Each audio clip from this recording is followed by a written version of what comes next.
So, very brief update. So going back to what I was saying earlier about certain ideas working better within certain kinds of writing.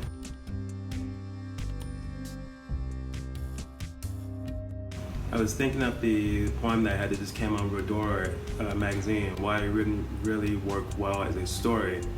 And I think the reason why is because the poem is just an observation. And the observation, I think, works well as a scene, but doesn't really work quite so well as a complete story. Even like a flash fiction, I think it needs to be more than probably just an observation. Whereas for poem, I think it can work really well because the idea behind the poem was simply when someone you've been very close to passes away. You're very, beforehand you're very used to being able to make contact with them. I think today we're really used to being able to connect with people, whether it's like a text or a message or FaceTiming, whatever app you're using, or an email or even a letter if anyone writes letters anymore.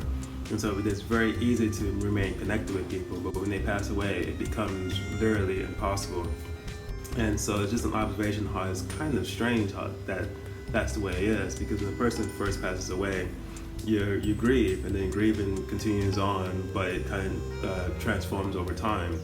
But the thing that I don't know, I didn't really think about, but it is true, which is that 1 year, 2 year, 3 years, you kind of think about the fact the person is no longer there, but then 5, 6, 7, 10, 12, 20 years, it just seems strange that this person who you were used to being able to communicate with in a direct way, and now this is no longer really possible.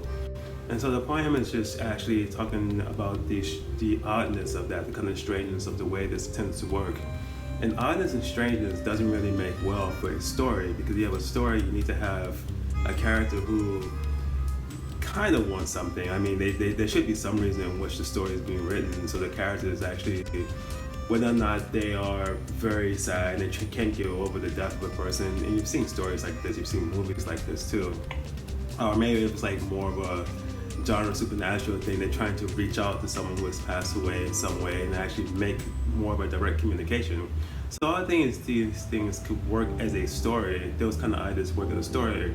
But just an observation that it's just kind of strange, really, that someone who you were used to being able to communicate with, particularly in this day and age when communication is so simple, so much easier than it was, even 12 years ago.